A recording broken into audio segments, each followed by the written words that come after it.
While I'm on the screen, let me point out some features that we can use. One of the features that I pointed out before is being able to move the position to open up the screen more so that we can have greater XY sensitivity to give us better phase separation. We can also do that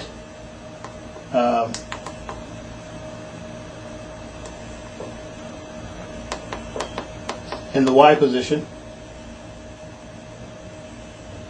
We have X null and Y null, which will be explained more in more advanced applications. We have rotation, where we can rotate either from the arrow keys or from the encoder knob.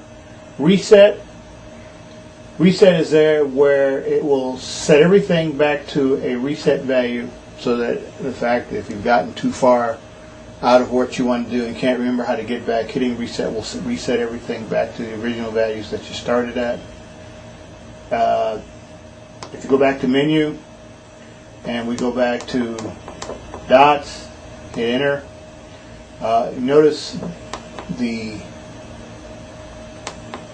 gates that we're using are elliptical gates. We can set those to be rectangular gates.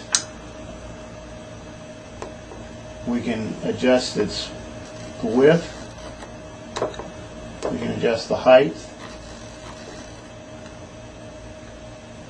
We can actually move the gates a little bit to tweak them in a little bit better for you. We can rotate the gates angles. And I think that's used when we're back in the ellipse mode. Let me go back to the ellipse mode.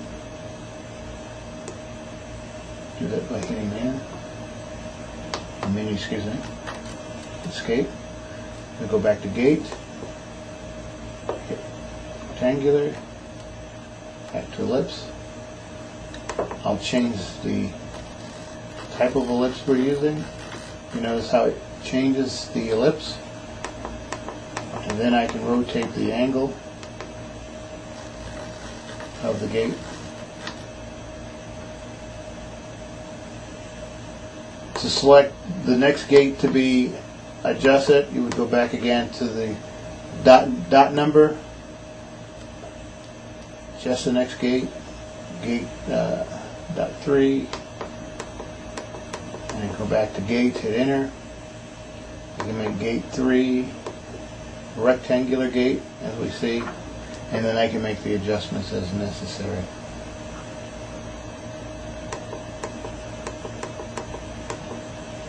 Alarm. We can set the alarm so that that when we're into a gate, we can alarm, or we can go back by hitting enter or and where we'll get alarm condition anytime we're out of the gate. Of course, buzzer means we turn the buzzer on or off. Clear will clear all of the dots. If you need to clear individual dots, again you go to the particular dot location. In this case we're at dot number 3, and I can hit enter, and I've cleared dot number 3. And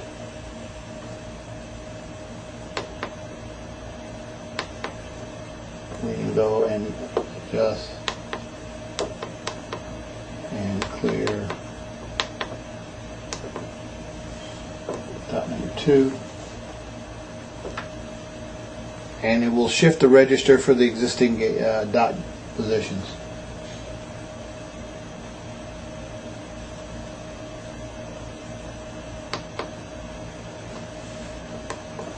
Frequency, we have the frequency located up here. We have the probe information. We have the mode we're working in. We have X scale and Y scale. The game will work those unity gain, so they adjust them equally. There may be applications where you want to adjust them separately. So we have on the screen X scale and Y scale. Just enter which one you want to adjust and make the adjustments.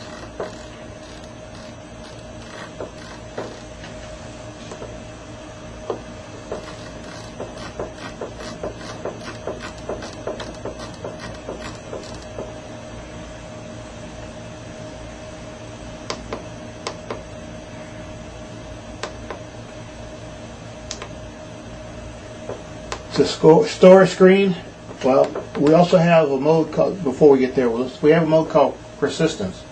It defaults in a low persistent mode, so we have a little tail that goes with the flying dot. If you go into persistence mode, press enter, you can adjust it to medium.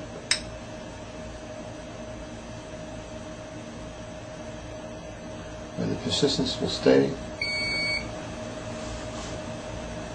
for a length of time.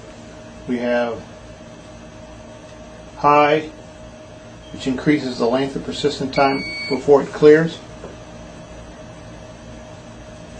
And we have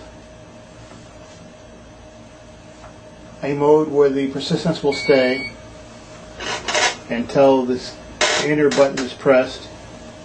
Either the enter button here or the encoder knob, and clear the screen manually.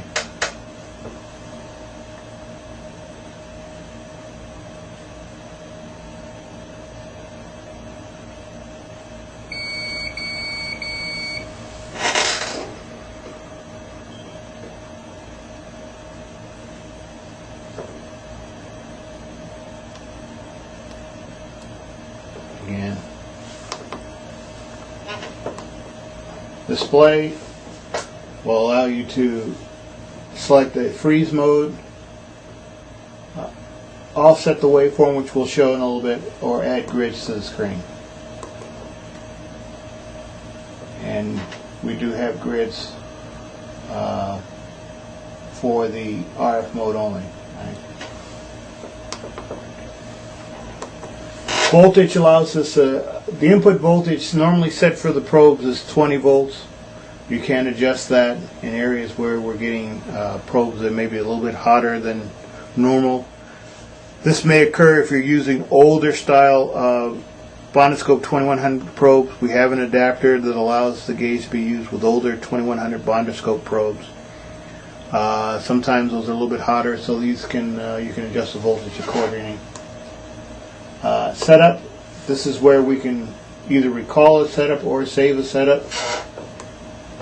To save a setup, you go to save, hit enter. It allows you to go and edit text, escape, save, enter.